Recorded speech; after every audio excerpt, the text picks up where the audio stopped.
O próximo slide, Larissa, já é a aula do Kinsey, assim, né? Um auditório lotado, assim, entupido, gente em pé, né? Uma coisa assim.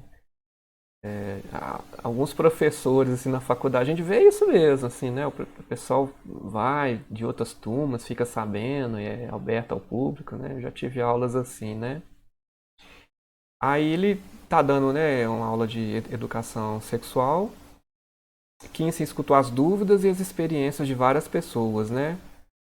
E em momento algum ele se coloca numa posição de saber, pelo contrário, ele já fala várias vezes, né? Falando, eu não sei, gente, vocês estão me perguntando várias coisas que eu não sei, assim, a gente tem que aprender, tem que estudar mesmo, né?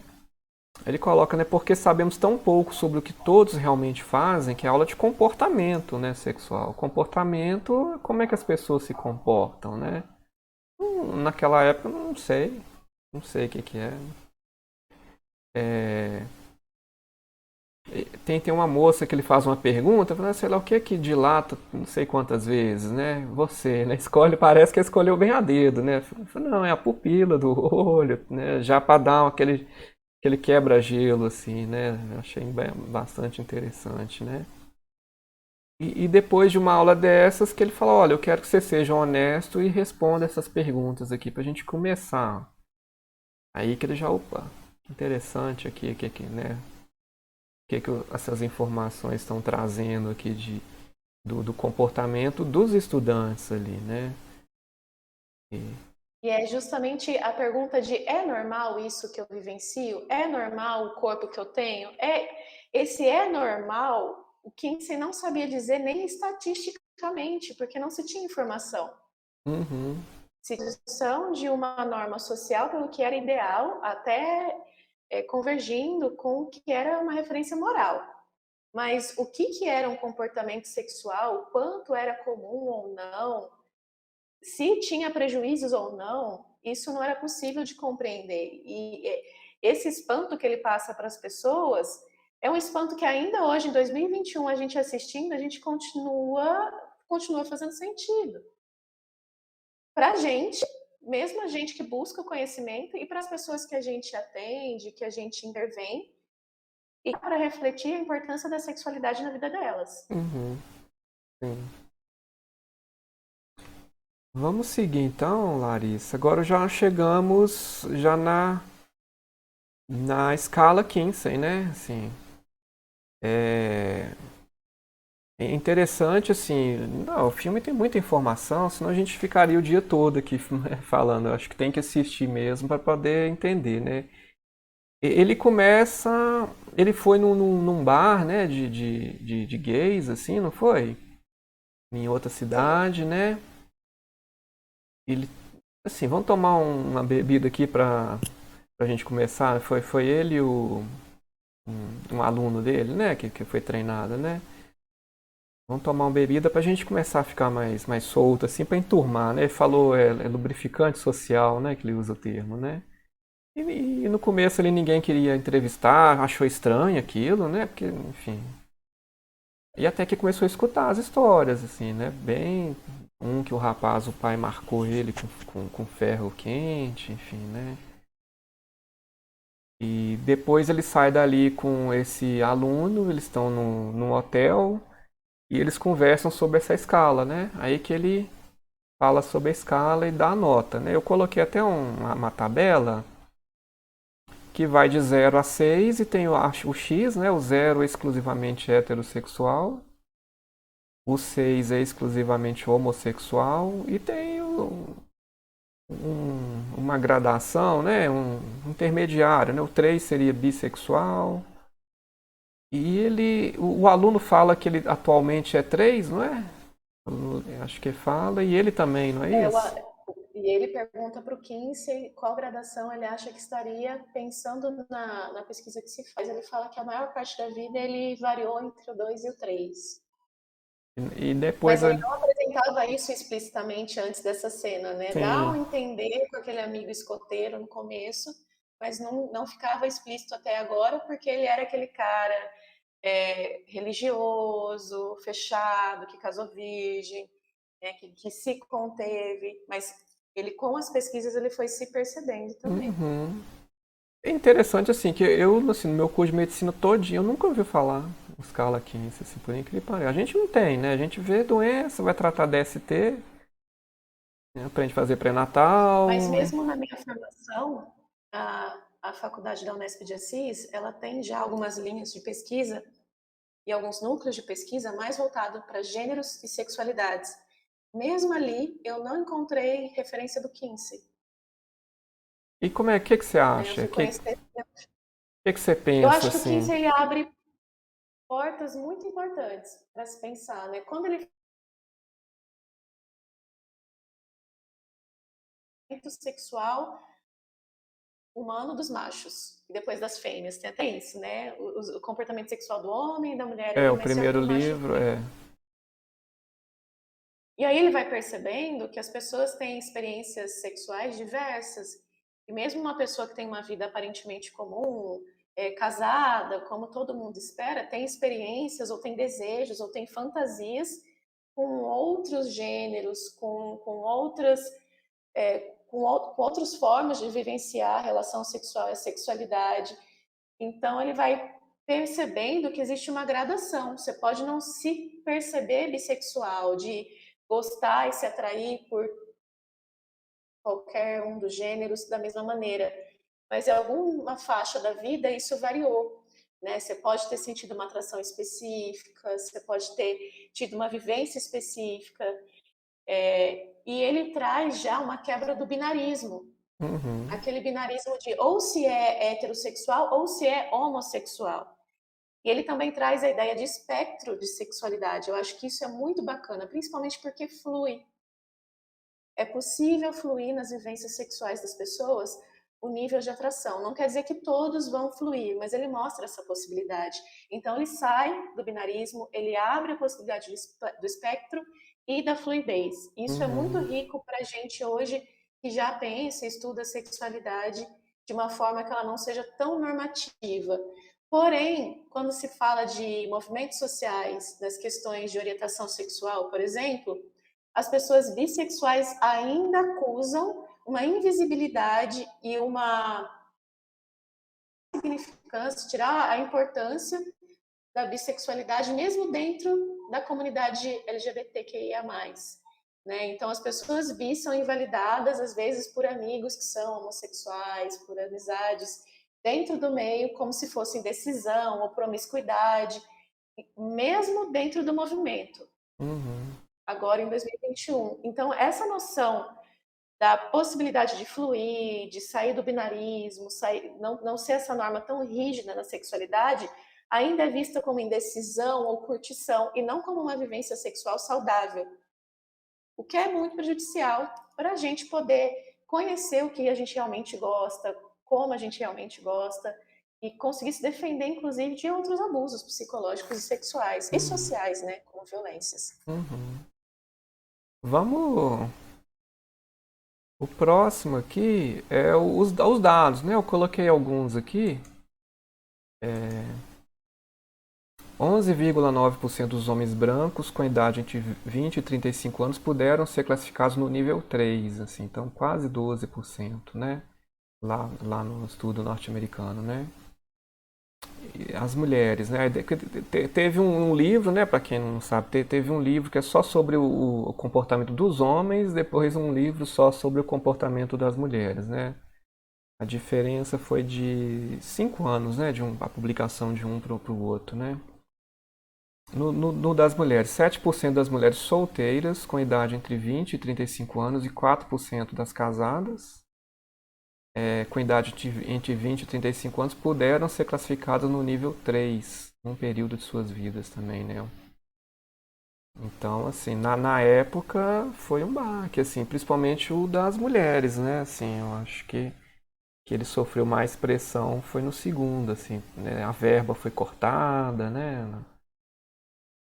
Pela influência da identidade de gênero, né, e do papel de gênero também.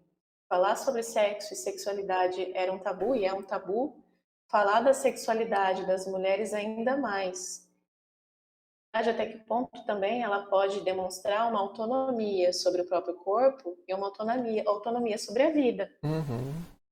E vamos pensar nesses dados, se quase 12% dessa população naquela época era 3, então existia também um tanto considerável para 1 e 2, né? O exclusivamente hétero, exclusivamente homossexual, seriam o mesmo tanto de pessoas e menos, né? Seria a maior parte da população está nesse espectro da bissexualidade para mais ou para Uhum. menos. Sim. É uma projeção, né, que ele fez, né? Vamos colocar assim pelos cálculos dele, né? E ele fez uma amostra, assim, pelo filme mostra que foi uma amostra abrangente, né? Os Estados Unidos é muito grande e ele precisando de dinheiro. E na pressão ele começou a tomar muito remédio, né? Foi até hospitalizado, enfim, naquela época. E conflitos dentro da própria equipe, né? Assim, eu não quis entrar muito, assim, aprofundar nessa questão, que eu acho que não é a proposta, assim, né? Falar da vida pessoal deles, tá, né?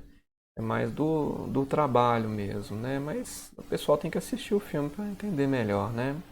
É um filme muito rico e muito complexo. De fato, não dá para abordar e puxar tudo, senão a gente não para É, mais de não, conversar. sim. Mas o Kinsey, na vivência com a esposa dele, quando eles se abrem para essa sexualidade, eles pensam outros arranjos relacionais, né? Eles não são mais um casal monogâmico fechado. Esse ajudante passa a ser amante do Kinsey com consentimento e consciência da esposa, e depois da esposa também, o que já seria muito polêmico para muitas pessoas hoje em dia, especialmente naquela época.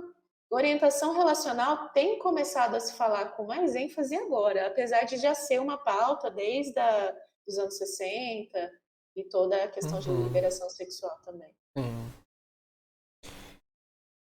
Vamos falar agora um pouquinho mais, né, assim, a parte mais, vamos colocar, da ciência, porque quando o livro estava para ser publicado, né, aí passa uma cena, assim, de várias pessoas que depois que dão a entrevista perguntam, eu sou normal? Eu sou normal? Eu sou normal? Né, eu sou normal? E no seu texto, né, eu até coloquei aqui, né, as definições de critério de normalidade, né, vamos colocar assim. Você cita o critério subjetivo, estatístico e qualitativo, né, assim, para a gente falar o que é normal, o que não é, assim, né. Vamos falar Acho então, que é né, importante. o subjetivo, né, a percepção de bem-estar ou estabilidade pela pessoa, né, enfim. Uhum. O que ele quer dizer com isso? Se a pessoa está bem com a forma como vivencia a sexualidade, e ele até cita, né? Ninguém tem que ser machucado, né? Ele, lá no final, quando ele vai entrevistar aquele personagem, ele fala, não, você tem que estar bem, mas sem machucar ninguém, sem prejudicar ninguém. Esse seria, então, o critério subjetivo, né? Vamos colocar assim. Exatamente. Apesar de não fazer parte do que é comum, do que a maioria faria, causa algum prejuízo real? Porque se não causa um prejuízo, qual que é o problema? E a pessoa está bem com aquilo. Faz a gente pensar nas nossas intervenções como cidadãs, cidadãos, pessoas, enfim, o quanto as nossas intervenções são violentas para pessoas que não são, por exemplo, psicotípicas, né, ou neurotípicas também, outros comportamentos que não são tidos como esperados socialmente, Uhum, mas que não necessariamente está causando algum prejuízo. E a mesma coisa para a sexualidade, né? Que prejuízo real que causa moralista a uhum, vivência sexual se as pessoas estão bem, se elas não se machucam, se tem consentimento, se tem algum nível de segurança. uhum. Aquele termo, né? A gente escuta muito, ah, fulano ficou pra titia. Você já deve ter escutado isso, né? Assim, a gente pode pensar em duas vias, né? Uma que a pessoa naquela época talvez não se enquadraria como hétero e não ia dar um conflito, falando, não, eu não quero casar, não vou ficar mesmo, né? Ou outra que a pessoa não quer mesmo, tá de bem, né? Hoje, quanta gente solteira viajando, curtindo, não, Deus me livre, eu vou viajar, né? Pra estudar, nem eu quero conhecer a Europa, não vou me relacionar, né? Porque é caro mesmo, né? Viver casar, ou ter filho, enfim, né? É o subjetivo aí de um lado, né? Um subjetivo que a pessoa escolheu e tá bem com ela, e de um outro ele ficou pra titia porque não pôde assumir a sexualidade e talvez tenha um sofrimento velado ali, não é? Sim. A questão, né? O outro é o estatístico, né? Que busca a média estatística e o que é comum entre a maioria, né? Então, assim, como é que a gente poderia dar exemplo, né? Vamos pegar a altura dos brasileiros, né? Pode ser algo estatístico, né? Assim, olha, mais ou menos, tal, o brasileiro tem tanto, homem tem tanto de altura, mulher. Ou a expectativa de vida, né? A expectativa de vida da mulher no Brasil é 79 anos, do homem 72, né? Assim, então quer dizer que todo homem vai viver 72? Não. Uns vão morrer muito cedo, outros vão morrer muito depois, né? Né? Eu Então, tenho um exemplo bem radical, inclusive, para esse estatístico. Quando as pessoas nos perguntam isso é normal, a impressão que dá é que elas estão perguntando isso é comum, todo mundo faz? É o quantitativo, é o estatístico. E por que que estar fora do estatístico deveria ser um problema? Por que que estar fora do comum deveria ser um problema? Tem prejuízo? Acho que um exemplo radical que a gente pode dar, pensando a saída do binarismo, inclusive o binarismo macho-fêmea, como é conhecido, com gametas, com os órgãos reprodutores, da maneira como é conhecido. Existem pessoas que são intersexo. Hoje, uma pessoa que é intersexo, a estrutura do corpo dela está diferente da maioria, ela é anormal? O que que implica esse anormal? Porque uhum, ela não está no comum, isso é um problema? Aí tem um filme muito bacana que é o XXY, que é um filme, se não me engano, argentino, que traz a história de Alex. E vai mostrar sobre isso. Precisa se enquadrar no macho fêmea, homem mulher, uhum, porque esse seria o normal para a sua estrutura de corpo, para a sua idade, para isso, para aquilo, e se cria diversos marcadores que discriminam se você está no que é comum socialmente, controlável socialmente, ou se você tem fatores que não se encaixam, não se adequam. E o que, que isso pode ocasionar nas pessoas? Pessoas intersexo às vezes nascem e têm cirurgias feitas ali para adequar um sexo que ela se quer.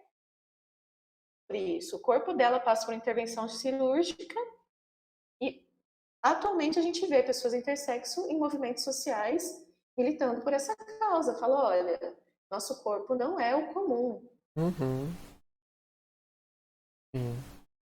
O exemplo que a gente pode, outro exemplo é, bom, né, se a mulher tá vivendo 79 anos no Brasil, uma mulher que vive 100, então é patológico? Não é, assim, não é, uai. Exato. Se ela estiver bem, curtindo a vida, não é, ela viveu mais que, né, que a média, enfim, né?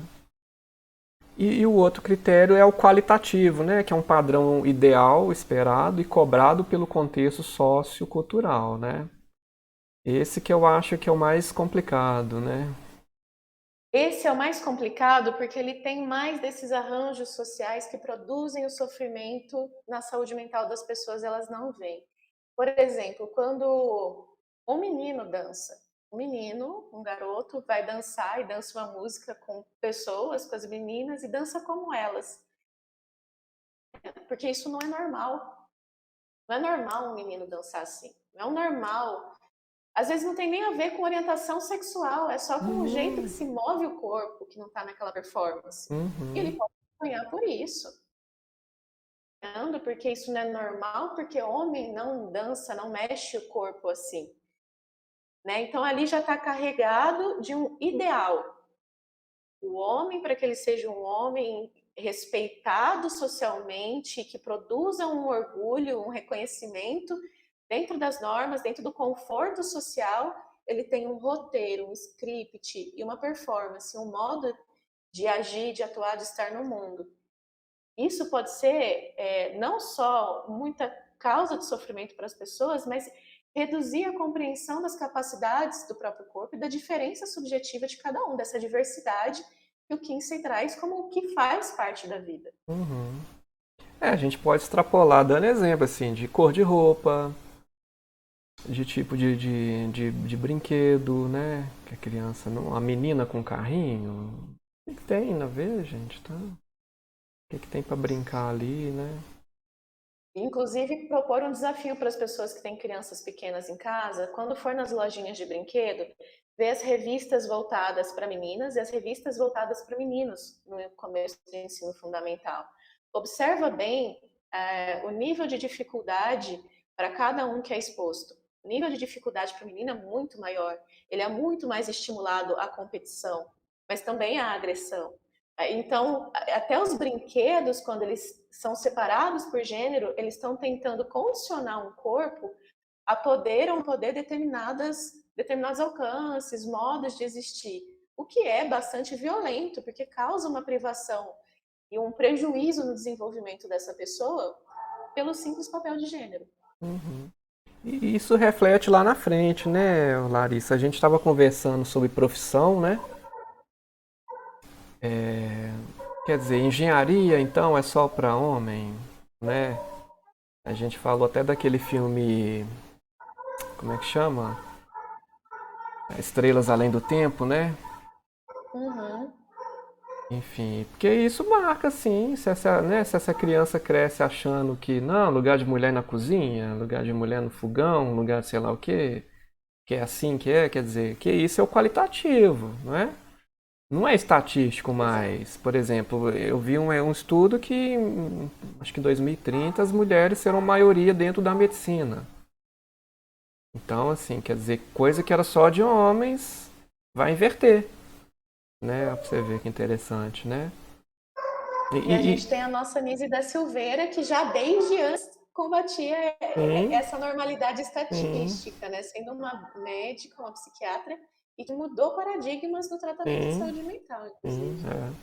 Porque eu penso assim, se essa pessoa tem esse potencial, né, para ser uma estrela, igual no filme, né? E simplesmente devido a essa questão cultural, social, a gente inibe uma estrela de brilhar ali, né? Uma futura pessoa poderia ser gênio, assim, em uma área, mas só porque ali aquele contexto não é típico, não é uma profissão. Os próprios pais podem limitar, né? A profissão do filho, né?